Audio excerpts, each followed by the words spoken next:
Alright, outside the garage today. It's Sunday afternoon, 68 degrees currently according to WeatherBug, and I've been working on the GLP radiator. I got a quarter of the pour 15 fuel tank sealer. Made a mess because it leaks out everywhere. There's holes everywhere in these tanks, but I got the bottom. I made kind of a mess dribbling it all out everywhere, but I got it coated the other day. It's good and dry. I'm going to take it around behind to out of the front of the garage, and the ceiling surfaces where it's dripped out, I'm going to buff that with a wheel. And then I just got a coat put on the top tank. I did a much better job of not getting it everywhere. I also found out if you keep some brake cleaner handy, you can, while it's still semi-wet, you can hit it with brake cleaner and it will take the stuff off. I have no idea once it's dry if there's anything that will take it off. But anyway, that's where I'm at right now. I'm going to move that big heavy thing off camera because it's a big heavy thing around to the other side of the garage where I got my wire wheel set up. That's not a wire wheel, it's an angle grinder with a, yeah. Anyway, I'll show you when I get there. On this mini Jeep. Alright, so here we are. Yeah, it's still here. So this is what I'm going to use. Is that thing focusing? I have no idea. It's like a paint stripper type wheel. I'm going to use that to try and clean up the mating surfaces where the cork gasket sits, and we'll go from there. Well, that thing right there did a beautiful job of cleaning that off. It does look like I've got some of the stuff in the bolt holes, so I will get a tap and I will tap all those out. And then when I put the gasket on there,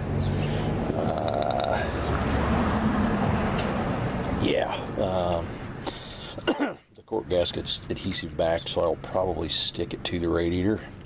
That way I can use the holes in the radiator flange as a pattern with a, I don't know, I'll find a bullet or something I can use as a hole punch to poke holes through the gasket. But then I'm probably going to put a real thin coat of ultra gray or something on here, some RTV, because I do have some pitting. I don't know if that shows up or not.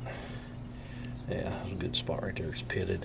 I don't think it's bad enough that it would leak, but I've put this much effort into it. I'm going to go ahead and, yeah, we're going to go ahead and tap the holes, put a thin layer of, real thin layer of the RTV on there, and stick her back together. Anyway, that's where we're at on this part of it. The top tank, I checked it.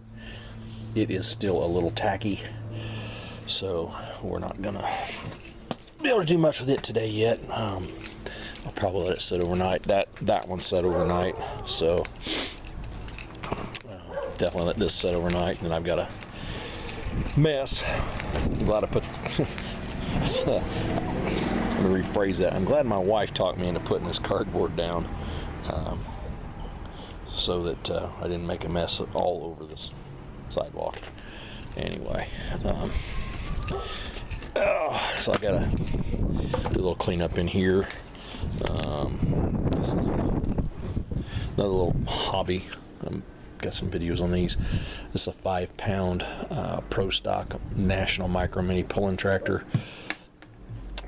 We just put a different engine on it. I'd pulled this one for quite a few years. The Norvell brand engines that I was running,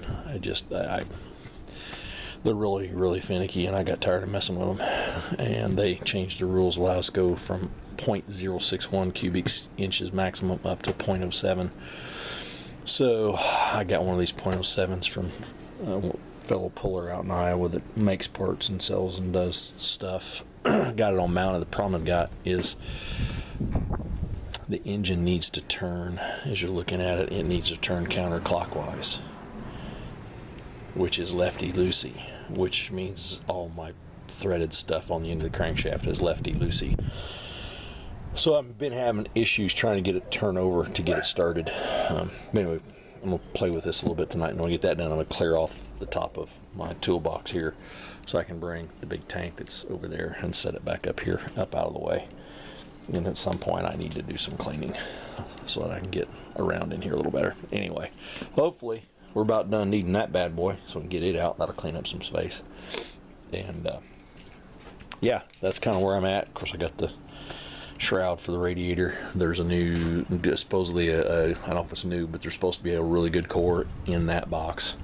So I will put a tape measure, figure out how wide the cork strip needs to be, and get on McMaster.com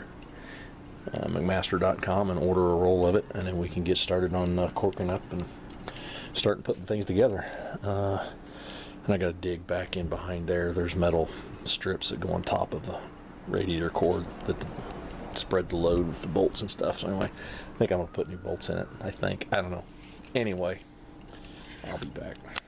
All right, got the bottom tank back in here on the Wolfgang. Yeah.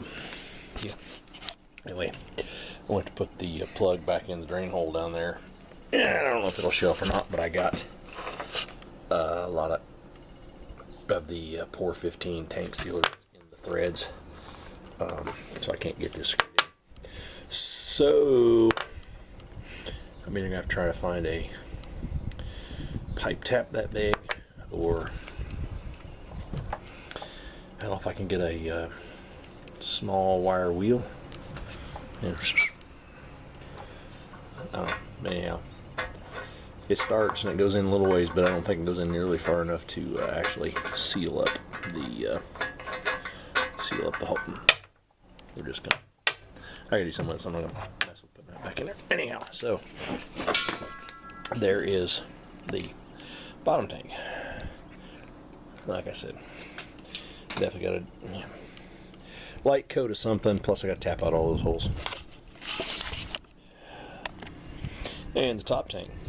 Magic of the pause button. This is going to require a little bit more work as far as getting it ready to seal up, because it's got significantly deeper pitting. There might be enough sealing surface around the outside, but that lets juice. I'd much rather we were sealed closer to the tank side than to the outside. So I'm probably going to wire wheel this with my angle grinder to clean all that rust out, and then we will probably fill that with JB Weld maybe, or something similar. And then we'll have to figure out a way. Probably use the old school table saw surface refinisher to smooth that back up. If you guys don't know what that is, when you get a big long piece of sandpaper like off the belt sander, you make one big long strip and you tape it to the flat surface of your table saw, and then you hand slide this thing. Actually, we'd be going this way. Anyway, you slide this back and forth over the sandpaper. Of course, as pitted as this is, we might be able to just use a hand file to rough it in and get her close. We're going to do something, but I don't think I can leave it pitted like that. Anyway, that's where we're at on the GLP radiator.